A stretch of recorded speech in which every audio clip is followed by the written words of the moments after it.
So this is a shacket, a cross between a shirt and a jacket. There are a variety of ways that you can make up yours.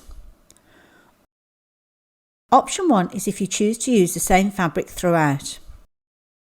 You may decide to choose a feature fabric alongside a contrast fabric.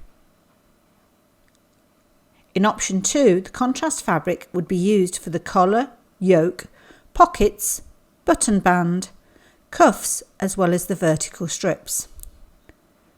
The feature fabric has been used for the main body and sleeves. The vertical stripes can act as support for things like the pockets and also to cover joins in fabrics, and you can include them or choose not to, it's totally up to you. Option 3 is where you have the contrast fabric, as mentioned before, and a variety of fabrics making up your feature fabric. It's a good way of using up some of your shorter pieces of fabric. You may have to cut some extra strips in order to cover the seams. You can see that the contrast fabric on this occasion is denim and has been used for the pockets and also the vertical bands. The strips can be used for decorative purposes, or you can use them for strengthening the front of your shirt when putting the pockets in place. On this occasion, I haven't used the vertical bands on the back, but I have on the front to support the pockets. In this version, I'm going to create more of a designer look. This isn't shown in the pattern's instructions, but can create quite a unique look. So first things first, I'm going to work with the back yoke, and you can see that the back yoke will be attached to the back piece. Usually the contrast pieces would go right sides together, sandwiching the back piece with the right side facing up. But rather than just doing that, I'm going to sandwich them and lay the feature yoke piece on top. This will be revealed through an aperture created in the outer yoke later, so you might want to make sure that the pattern lines up with the back and the front pieces. I need to make sure that the wrong side of the feature yoke is facing up, and then pin along the edge.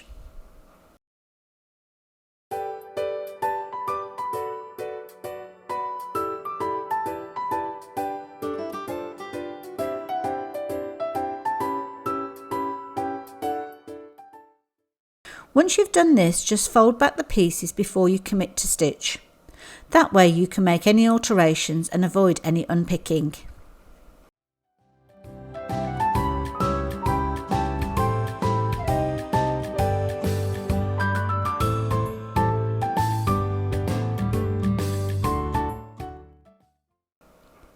The idea being is when it's all sewn together, the contrast piece will be outermost, then the feature fabric, and finally the lining piece, the inner yoke. This means that when I cut an aperture in the yoke later, I will be able to see that the feature fabric comes through.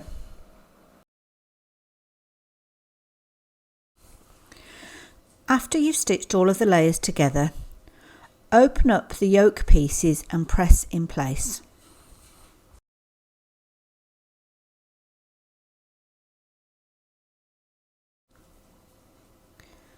Pin the shoulders together through all 3 layers.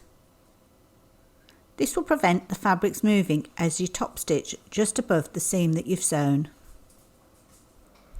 Keep the inner yoke out of the way.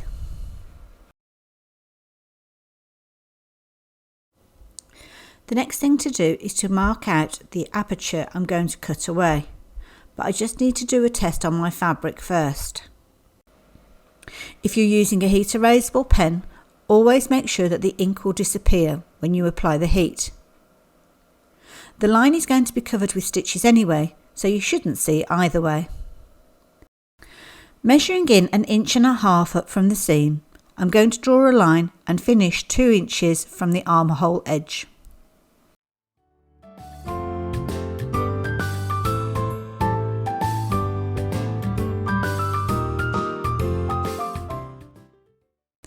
I'm going to repeat this on the shoulder seams, stopping 2 inches in again, and then I'm going to create a rough curve again 2 inches from the back collar edge.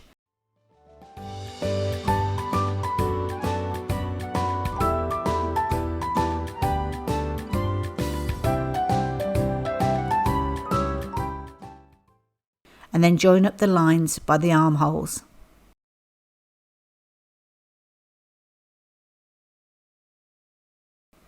Making sure that the line is joined together throughout. And then we're just going to put some pins in place to stop the fabric moving. Try to keep the pins away from the line because the line is where you're going to be stitching. Once you're happy with this, take it over to your sewing machine and sew completely around the line that you have drawn. You can do this with a double or triple stitch, or just go over it a couple of times. You will be fraying the fabric later and you don't want the stitches to come undone, so make sure that you're happy that they're all secure. Give it a press and this will get rid of any of those marks that you have left with the heat erasable pen. Time to get cutting.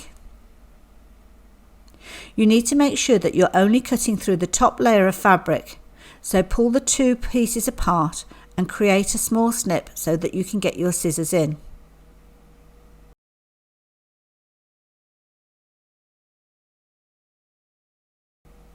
Then cut between 1/2 inch and 1 inch away from the stitch line. Don't forget you can trim the frayed edge back, but you can't add it back on, so make sure that you don't cut too close to the stitch line.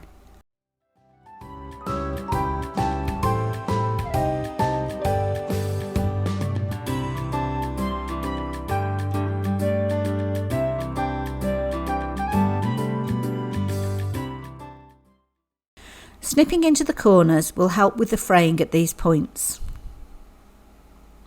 It's up to you whether you want to do the fraying at this stage or when you've completed your garment. But you're just going to fray the edges as little or as much as you want to, just by pulling out those loose threads. I will often do this sitting in front of the TV.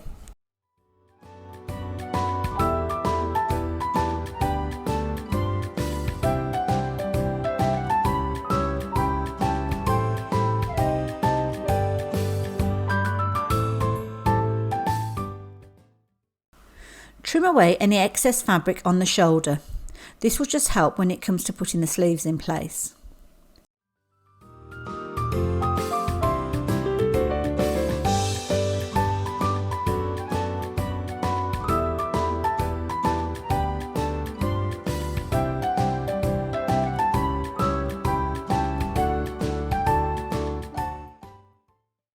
Repeat the process on the front pieces.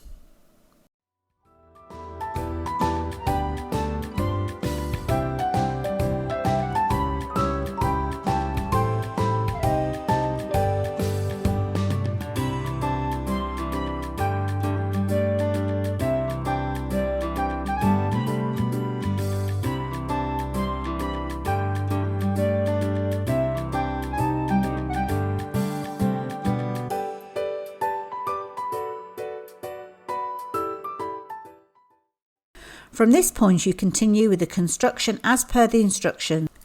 So join the shoulder seams in the same way as the pattern describes.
If you want to, you can add a little bit of top stitching wherever you choose.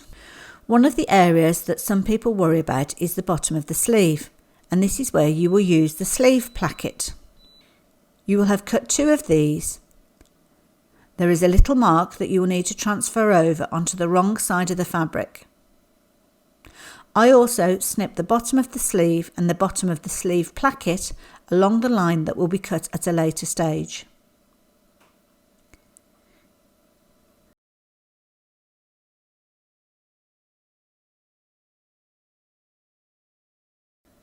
Using the snip and the dot, draw a vertical line. This represents the line that will be cut later.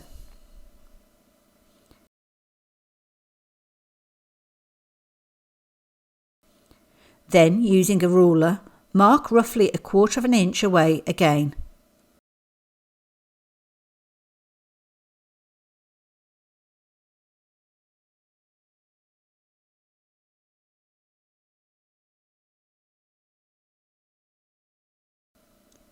Following the instructions again, fold in the raw edges on both pieces.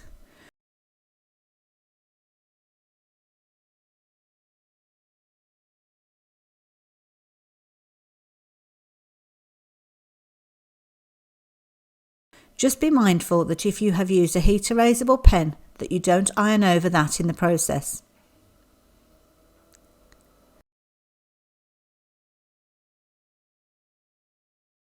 These pieces are then placed on top of the wrong side of the sleeve. Find the little snips and line them up.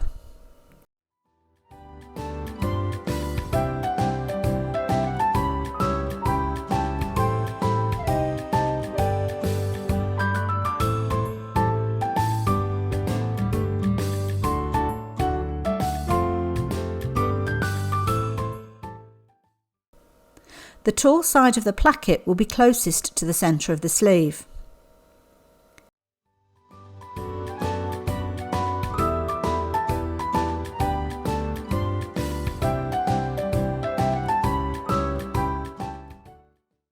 Lining up the little cut line at the cuff and the dot that you may well have transferred over onto the main sleeve piece, stitch along the line.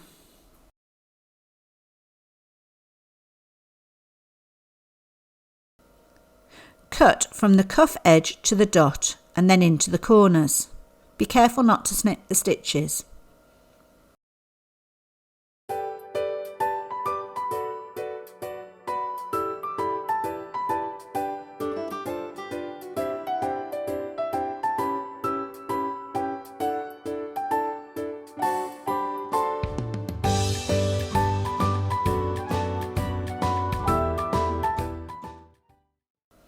Turn the placket through to the right side and press along the seams that you have created. By pressing this, it will sit nice and flat for the next stage.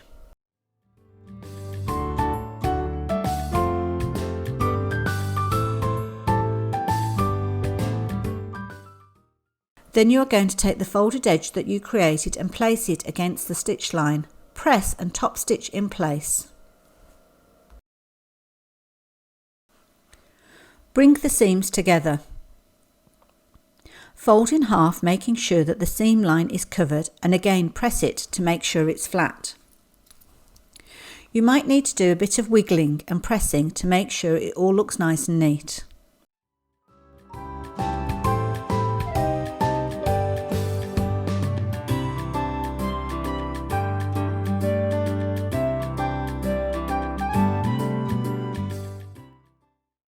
Folding in the end so it meets the stitch line underneath, and just make sure that no raw edges are showing.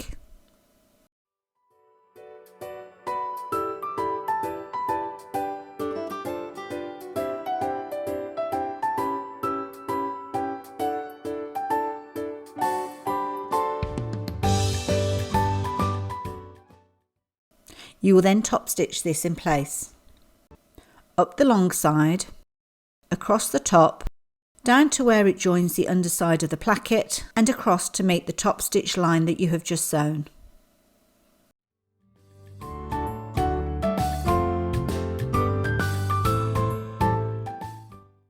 Next thing to do is to get the sleeves in place. So start off by neatening up the armhole edge.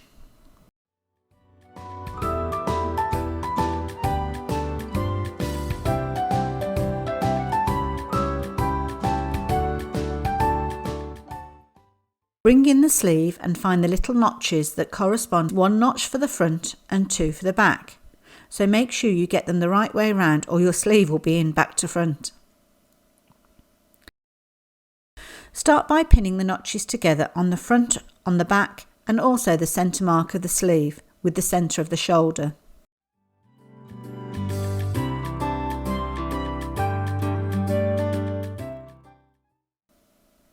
Ease the rest of the sleeve into place and pin.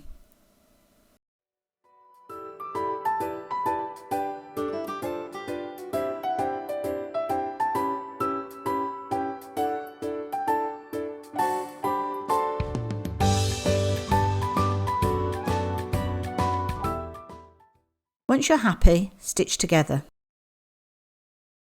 I would suggest that if you have an overlocker, overlock the edges or use an overcast stitch on your sewing machine to prevent the fabric from fraying as you're wearing it.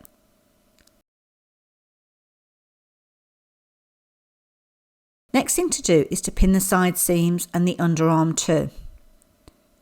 Make sure the bottom edges and the underarm and cuffs all line up. Pin in place.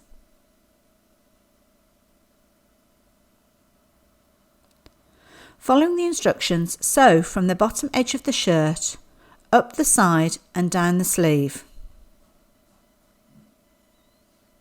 Overlock or overcast this seam like you did before. I've already neatened the front edge of my jacket to prevent any further fraying. The next thing to do is to add the button band. Follow the instructions to prepare the button band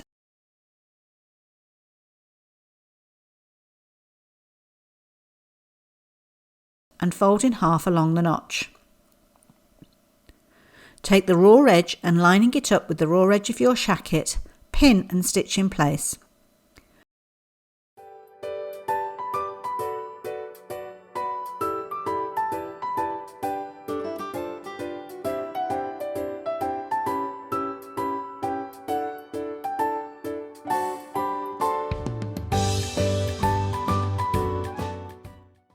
Don't trim away any fabric that extends beyond the hem of the shirt.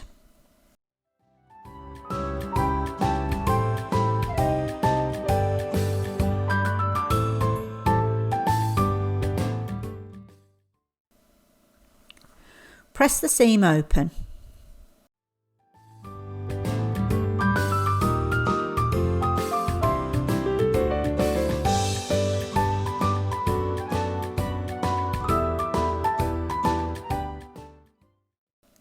At the bottom edge, fold back the button band along the central line and sew across the button band, making sure that the stitches line up with the hemline of the shirt.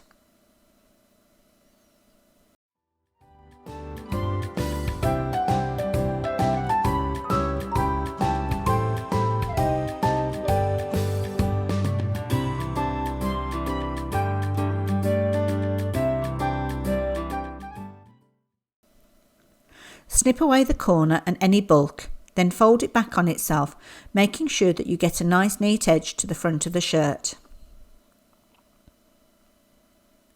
Fold back the button band and make sure that the folded edge covers the seam and seam allowance.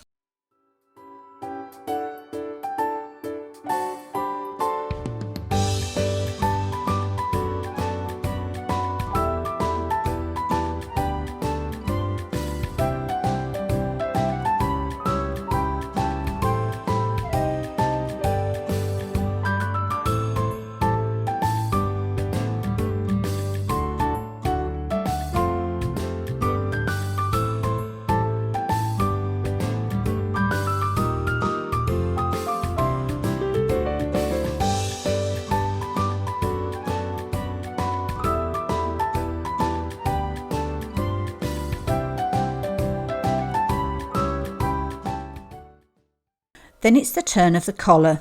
Follow the instructions to prepare your collar pieces. Now I'm a big fan of a pom-pom trim and decided that on this version of my shacket I wanted to add some, so I've run a piece of double-sided seam tape along the unnotched edge of the fabric piece and placed the trim with pom-poms facing inwards.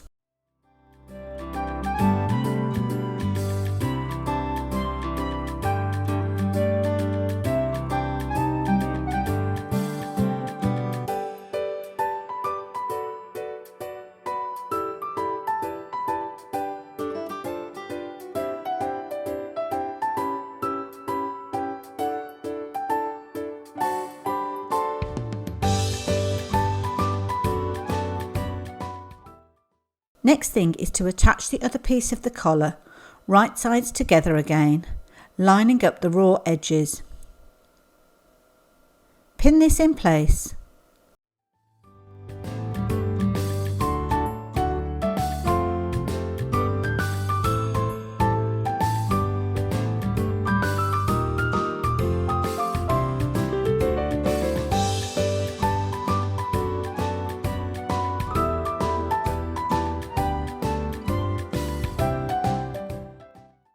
Then sew.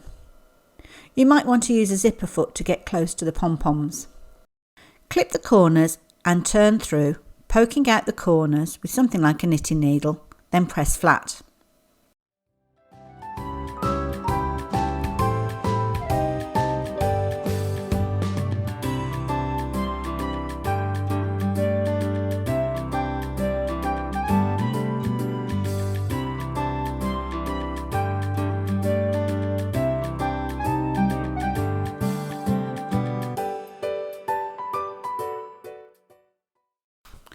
The next thing to attach is the collar band. Attach it to the collar edge of the main jacket, lining up the notches as you go.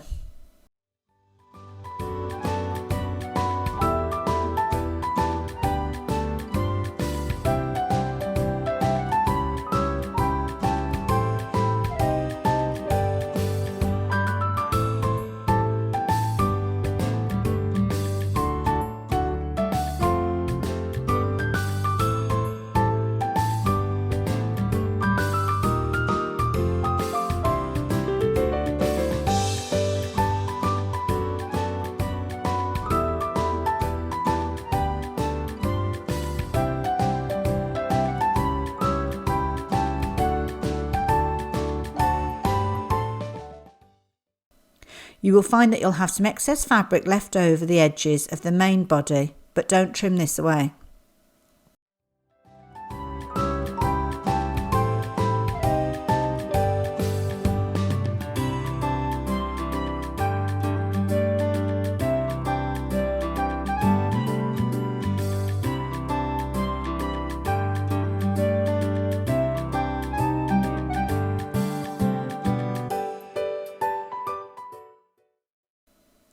If you want to, you can trim away some of the raw edge to reduce the bulk.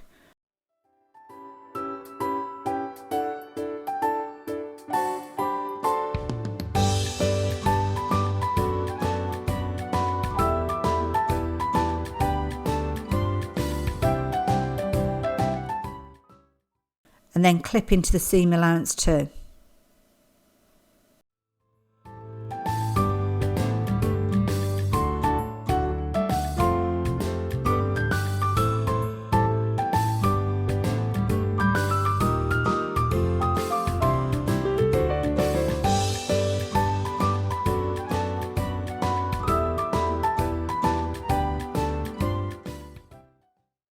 Next, take the collar that you've created and again, following the instructions, put it in place along the raw edge.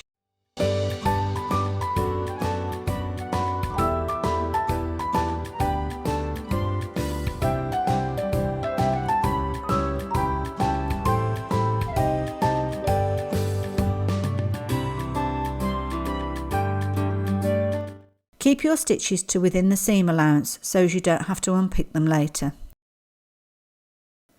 Take the other collar band and again, having followed the instructions, pin this to the main jacket.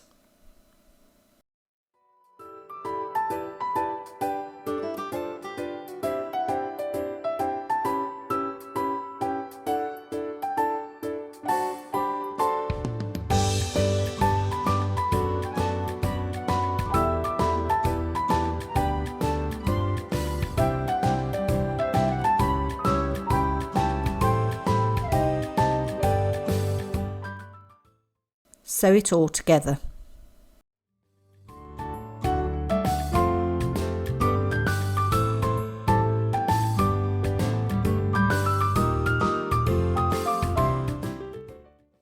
Clip the curve and turn the collar band back.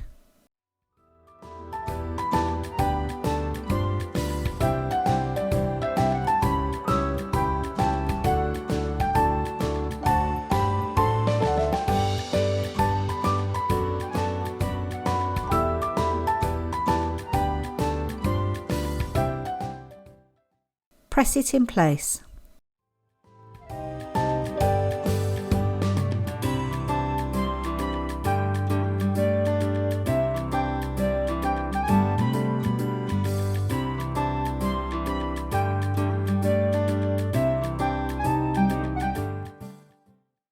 Pin the collar band, making sure that when you come to top stitch from the right side, you catch the collar band inside.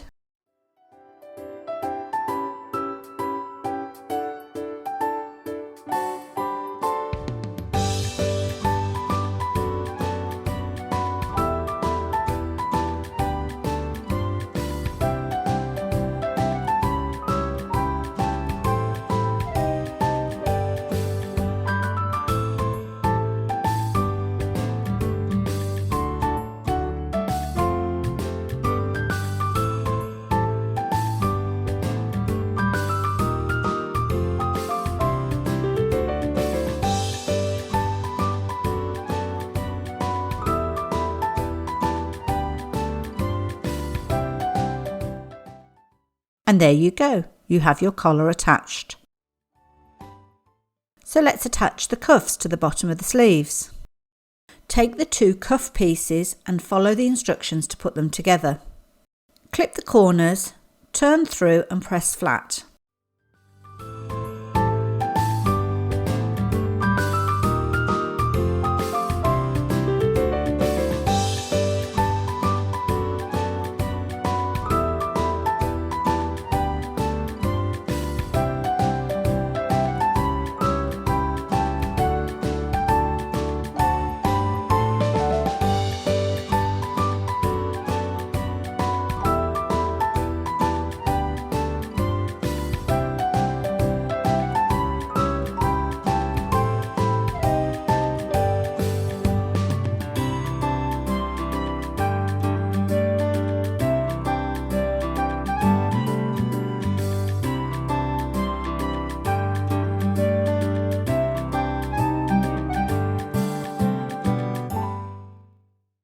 Starting with the undersleeve placket and lining up the raw edges, insert the end of the sleeve into the cuff pocket that you have created.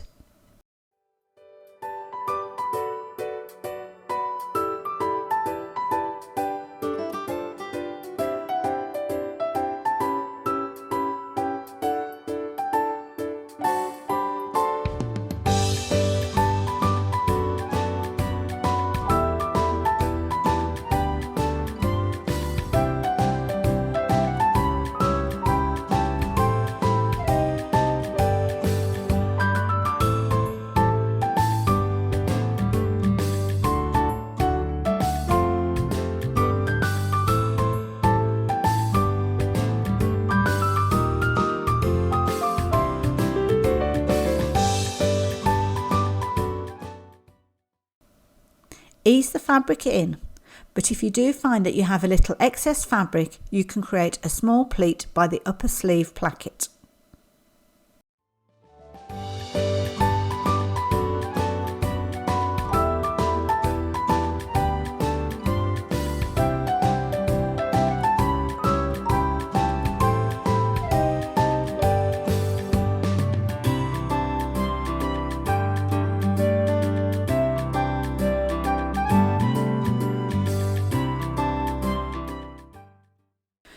Pin and top stitch through to the right side of the cuff, making sure that you catch the inside of the cuff too.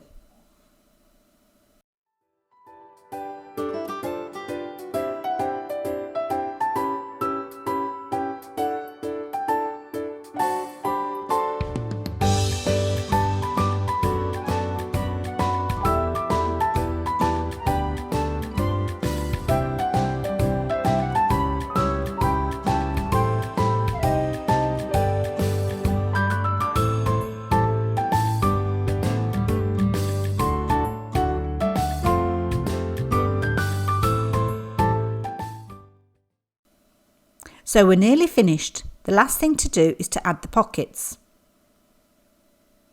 Now on this example, I had to make the pocket bag a little longer than usual to accommodate for the shortfall in the lace. Again, this shows the versatility of this style of shacket.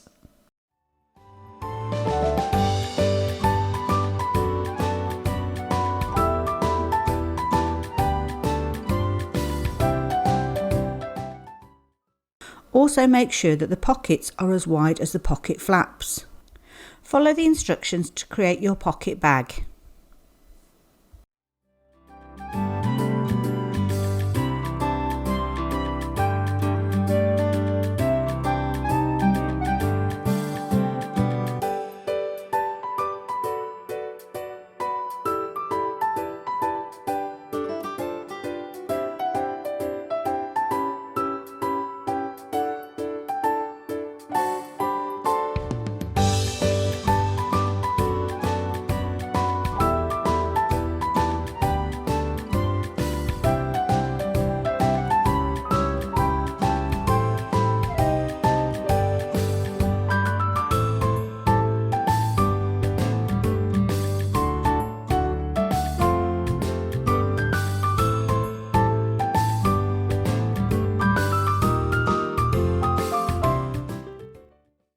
Make sure that both of the yokes line up and add the pocket bags, making sure that you're creating a balanced look and that the pockets are as wide as the pocket flaps.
The last thing to do is to add your fastenings.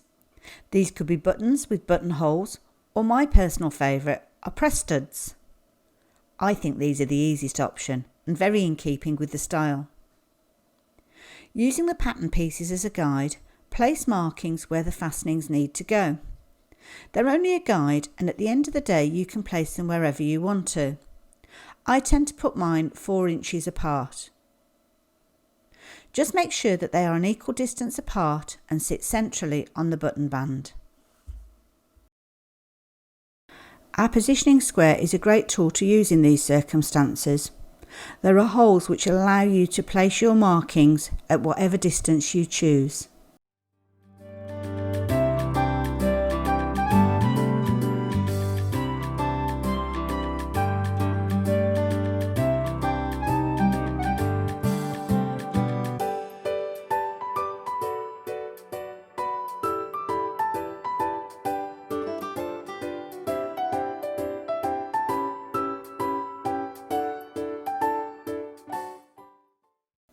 Transfer the markings over onto the other button band.